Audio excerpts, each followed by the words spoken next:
We've seen the end of the world and we've decided not to accept it.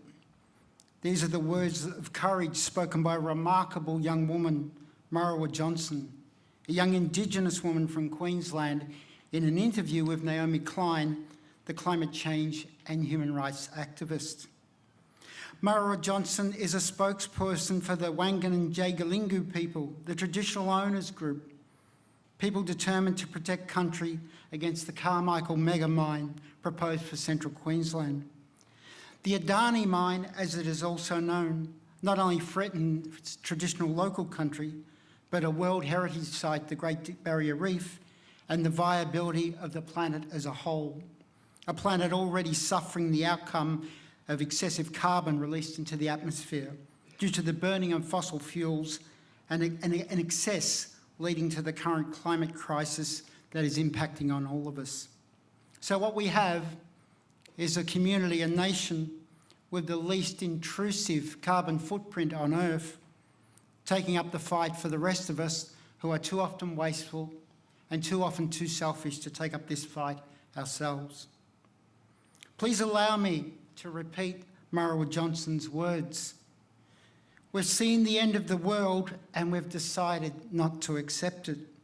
We, being the Wangan and Jagalingou people, have in the past witnessed the near ending of their own world on too many occasions.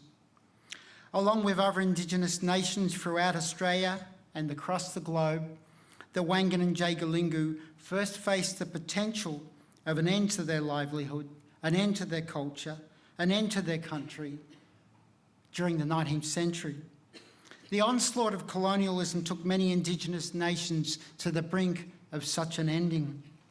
A desire to turn country into agricultural land resulted in not only a threat to the existence of Indigenous nations, but the viability of land itself, the ecological balance required to maintain the ongoing health of country, and the intricate relationships between human and non-human species.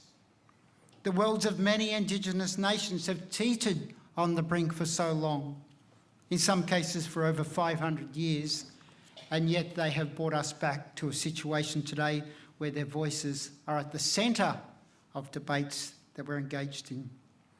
I want you to imagine again, please imagine Marwa Johnson, a young woman, an Indigenous woman, as a member of a nation informed by colonial authorities that they would be denied the rights of sovereignty. A nation that were perversely told that they were not a people at all. Marwa Johnson's nation was subject to the legal lie of terra nullius.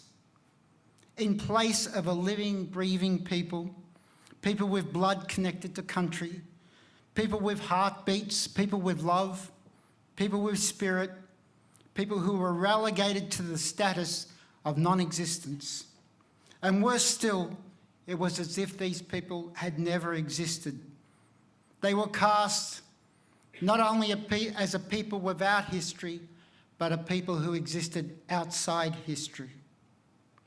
To facilitate the banishment of people, the ludicrous, the cruel doctrine of terra nullius proclaimed that in the place of sovereign people protecting country, we would, with the colonial sleight of hand, invent something called an empty land, a no man's land, a land of no men, except the men who represented the British Crown, men who would benefit from this immoral lie at the expense of the human rights of others.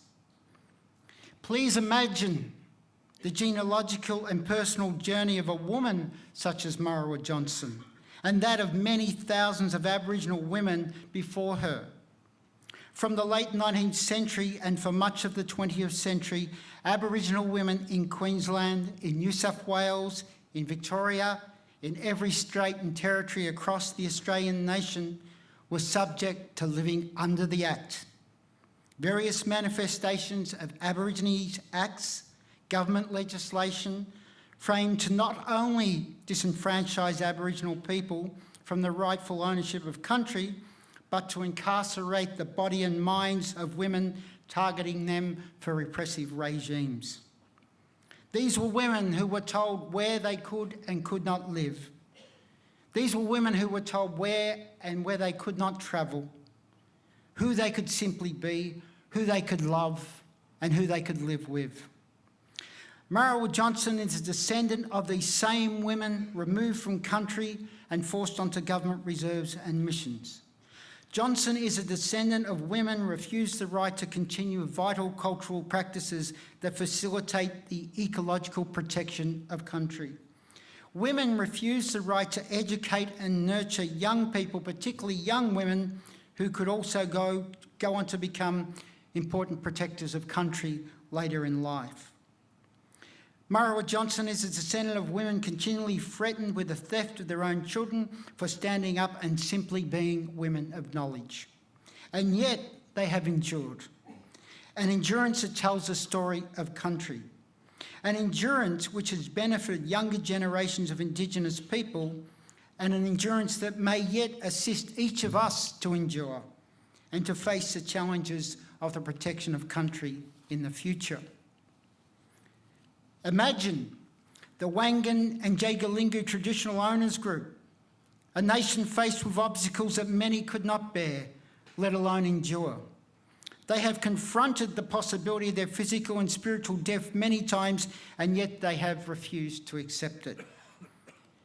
Adrian Barragubba, another spokesperson of the Wangan and Jagalingou people, has invited us, other Australians, Indigenous and non-Indigenous nations, communities and individuals to help in the protection of Wangan and Jagalingou country. But Barragubba is a leader who wants to do more than this.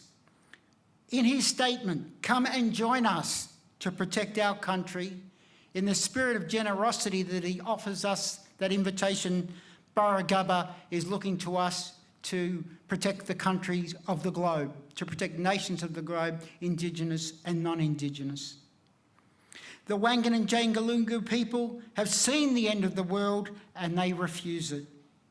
Marwa Johnson is a brave woman. She is also a woman with an incredible depth of generosity.